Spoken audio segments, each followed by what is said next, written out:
And you've just heard Friends by the Hate 80s. And I'm joined now by Bob Rafferty from the band. Hello, Bob. Hi Ali, how are you? I'm really well, thanks. And before we get into anything else, what can you tell us about Friends, which we've just heard? So Friends is a very early Hate 80s song. I think we actually wrote it like maybe 2009. That's Mm. how far back it goes.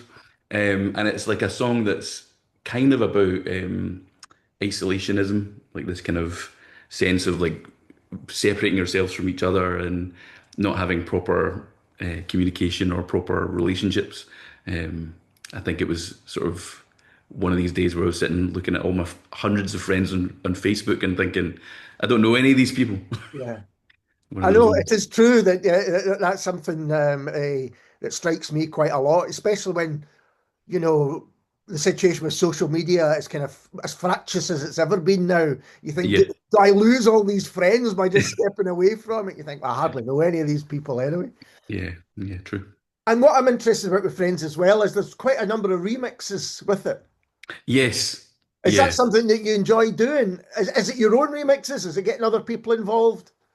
So we did a cheeky thing with our first single, New Therapy, and we released a remix and we said it was by this DJ, and it was actually just by us. It was just to try and make it seem like, we had more clout and, a label and stuff when we don't have any of that. But funnily enough, all of the remixes of Friends are by our friends, which is ironic, I guess. As it should be. Um, so like lots of really cool people that we know from different bands. Like there's a guy called Teeth, who's a pal of mine from like I've known him since I was about 5 or 6, I think. Oh, wow.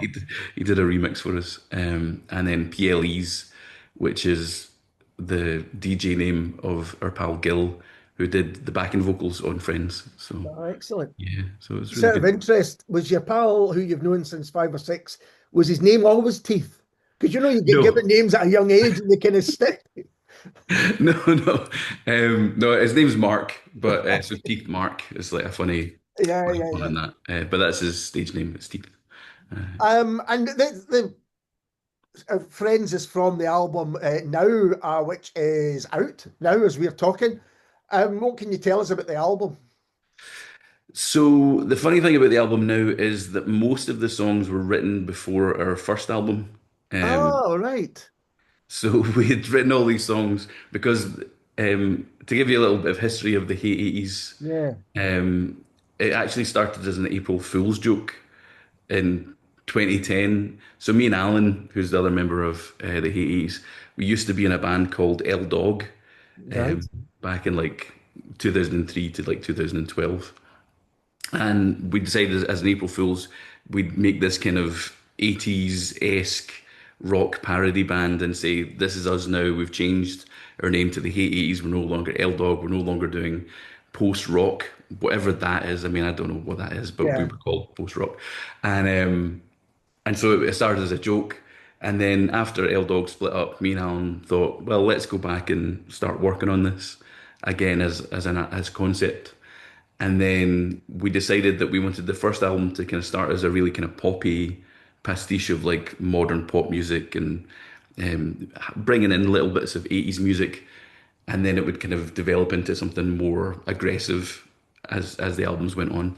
And so this album is really just a kind of is bringing all those songs back and giving them a bit of a tweak to kind of match them to the first album's sound. Yeah, because to give people an idea of the timeline, first album was 2018, is that right?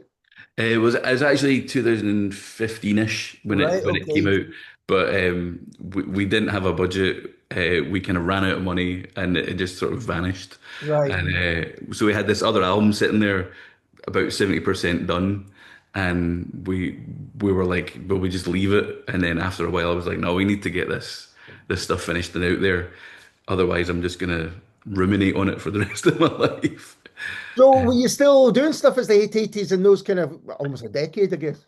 We weren't doing much in that respect. We were doing stuff under the name Sebastian and Lucius, Right. which is a terrible name because neither of us can spell it. And we could never decide who was Sebastian and who was Lucius. It's like which name do you can you spell either one of those names? I think I could probably spell Sebastian easier.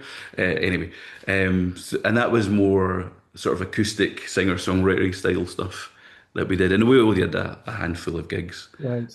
under that name. So, in terms of the album, you had all these songs from previously. What was the process of actually getting them recorded and getting them together? So we produce everything ourselves, just on laptops and in rooms and anywhere that we can find that the sound isn't terrible. And it was basically just taking all of the little bits and bobs, because I'm a real prolific noodler. Right. I make like lots of terrible music, and so it was finding the least terrible stuff and honing it to make it album worthy. And also, I think a lot of it was to find the stuff that felt the most thematically in line with each other for now for the album. So, does it have a kind of theme overall? Yeah, it's so the album is inspired by a few things. It's inspired by um, a kind of idea of like trying to find a way around. I'm going to get a bit silly here, like with my talking. Like Go for it. You're in a safe I'm, space to do that, Bob. I'm going to get a bit like highbrow, but not intellectual enough for the highbrowness. So basically, it was based on some stuff I was like researching when I went to art. I went to art school Mhm. as a mature student, and for my fourth year, I decided to incorporate elements of the Hate Eighties as part of my year long development. Um, and so I read a couple of books. One of them was Capitalist Realism by Mark Fisher. Another one was Democracy and Other Neoliberal Fantasies by Jodie Dean.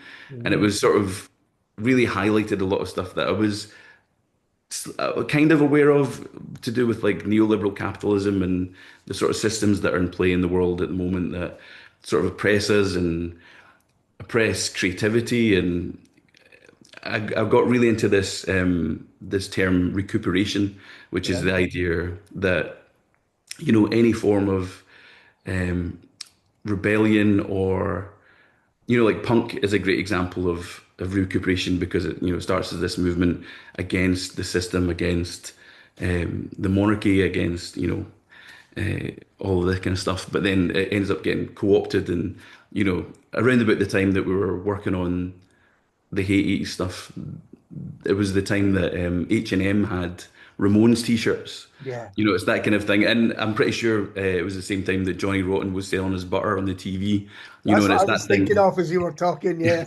Yeah. And it's that kind of thing of like anything that is made as a retaliation gets absorbed into that.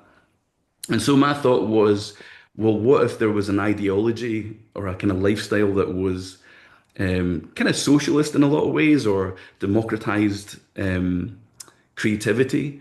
And what if that was absorbed by some kind of multinational like Apple and they managed to repackage it and make it into this really enjoyable lifestyle choice idea to such an extent that it kind of proliferated across the world and everyone took it on board and you end up getting to like socialism through capitalism. I mean, it was a really silly idea. And when I first kind of came up with it, I felt like there needed to be this kind of figurehead of it, who was this character called Michael Walton, who had kind of inherited a company but was actually, a very empathic person, and so he took on board these ideals of this fringe group, and sold them to the world. That was the concept. And then 10 years of Elon Musk being a tube, and it's like no, that's not going to happen. So we rewrote it for this album. We kind of came up with a different storyline. That's really interesting that it became an art school project, I guess. The theory behind it, at least, but then you put those into practice and you have, an album which it feels like me like a really complete album. It's so interesting hearing you talk because you've got songs from years ago, you've got ideas that are art school ideas, but then you're bringing it all together. Was that a smooth thing? Was that quite a difficult thing to do to bring it all, or did it kind of make sense to bring it all together in an album? So it makes sense to bring it together in an album. I think if you were to look at it through like a microscope, you would find a lot of flaws in the logic behind it, and a logic behind the story. Yeah, But it definitely felt like it was okay to bring it together. We had to tinker a few bits, change some lyrics, watch to some extent what we were kind of saying or sharing online. yeah. Um, but we decided that because in the time between recording the first album and recording the second album, and me and our friend, who's not in the band but really helps us with a lot of stuff, this guy John Ferguson, me and him tried to write a book of the story of this, and I didn't really think it would be so difficult to write a book, but it takes a lot of time and a lot of Yeah. research and development. And we did a good job, but it wasn't good enough to kind of go out there. And so I kind of felt like, well, if we condense it into a series of like short monologues, Hmm. so for people that maybe follow us on Instagram or or YouTube, there's a couple of monologues recorded by this great actor, Shawnee McAloon, and it's just basically little snippets of stories that paint a picture of elements of the larger storyline, but without giving so much away that we're going to regret it further down the line when we do eventually finish the book or whatever. Yeah. Yeah. And you think you will finish the book? Maybe in another 10 years. Well, going back to the album and talking about art, the artwork's phenomenal. Whose work is that? So that's a guy I went to art school with, a guy called Sean Mulvena, who's this amazing character artist and illustrator, and his work's just beautiful. And in the first iteration of the Hate Eighties in the first album, we tried to do all of the artwork and stuff ourselves, and it Mhm. was kind of influenced by artists like Rachel McLean Yeah. and Cindy Sherman, Gillian Wearing, those kind of people who do a lot of kind of character work. Yeah. And so I would dress up as different characters from the storylines and pose for all these photographs, and it was okay, but I leaned too much into the pastiche Right. element of it. So I was dressed as like um, a kind of white rapper, like big chains and all this kind of stuff. And there was a lot of elements like that felt funny, but not very clever. Um, and so I kind of felt like getting someone who was actually properly talented to do the artwork for this album was a good plan.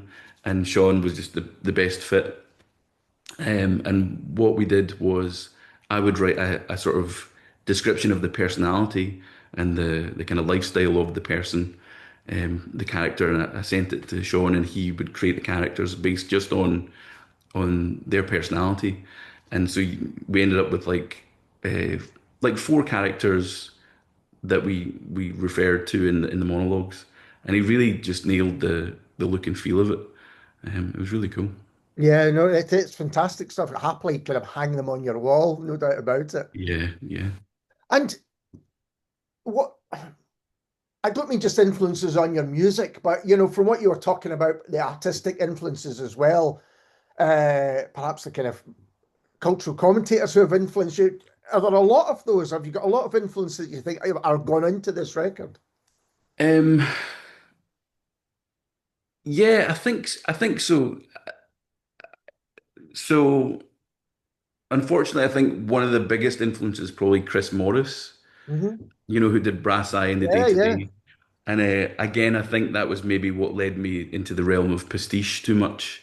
Was that thing of like, the comedy of it. Um, who else? Um, yeah, mainly that sort of thing.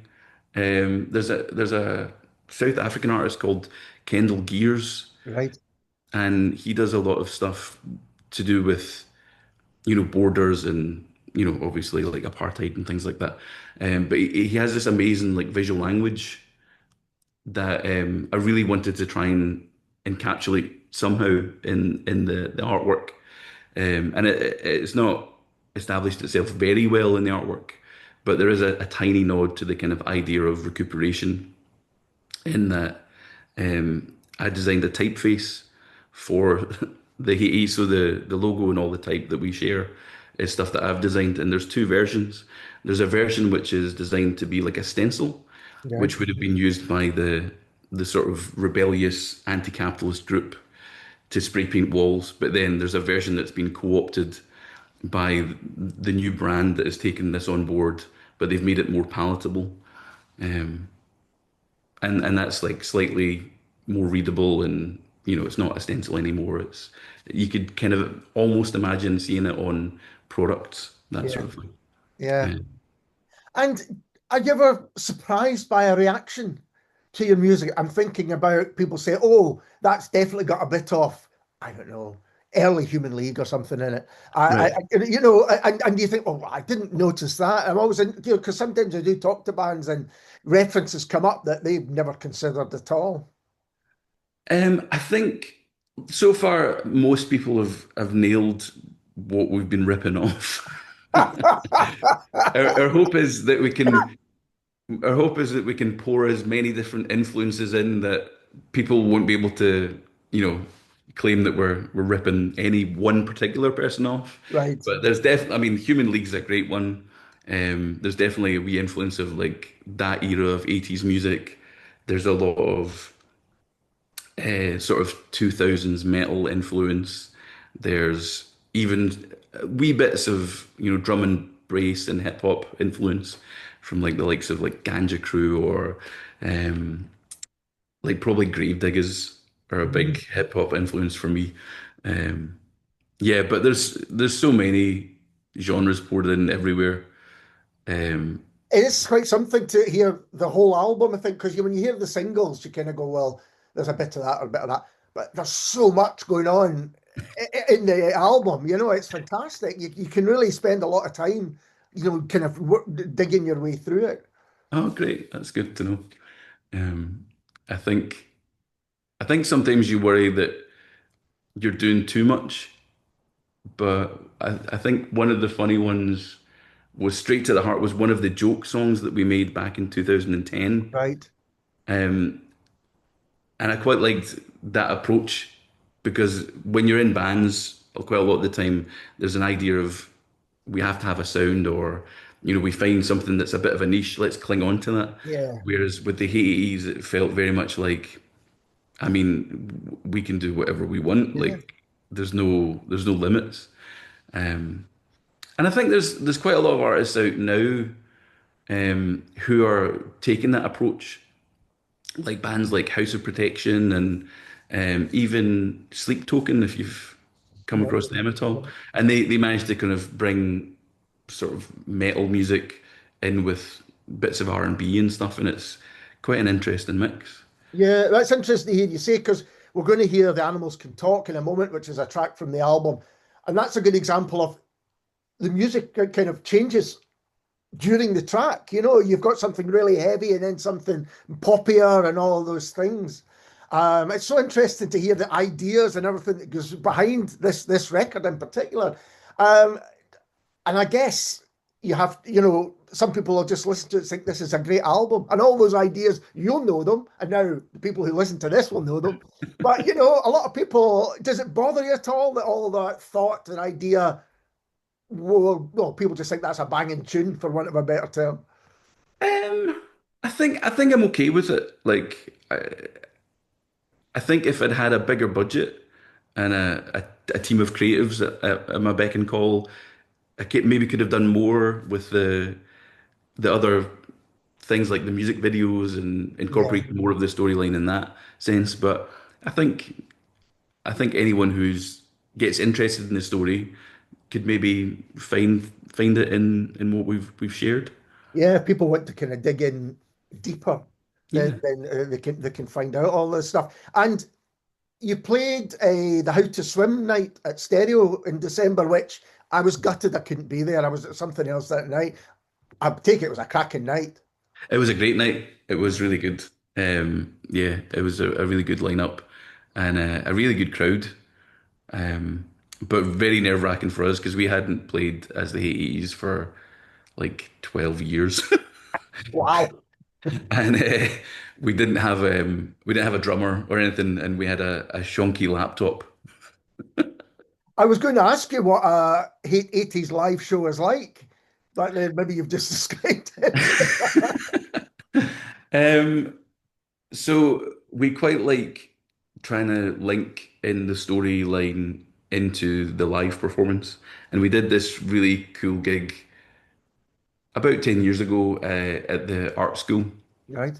and we had a projector, and so in between each song, um, there would be a short video with one of the characters that I was playing, like Michael Walton, this, big CEO of a company talking about the history of this imagined world and adverts and radio interviews and stuff. So that was really cool and really fun. And we had a projector so we could show some visuals in between the song. We had a projector so we could show visuals throughout the songs and stuff. And it was really cool. So hopefully, at some point later this year, we'll get an album launch organized, get a band together, and have some cool visuals on a projector. Maybe some live acting would be cool. Yeah. That So sounds amazing. Well, do let us know when you've got plans for that. And now with the album out, I mean, it's literally, it has been a long time coming if you've been sitting on these songs for, as long as you say. How does it feel? What's it like when you release an album like that? Is there a sense of, thank goodness it's out there, relief? I don't know. How do you feel? I feel very relieved, and I think it's opened up my, this is going to sound very silly, musical chakra.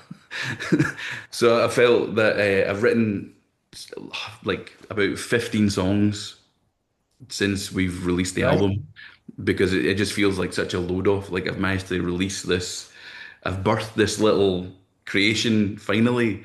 There it is. Off it goes to school. Hope it all goes well. Yeah. Little album.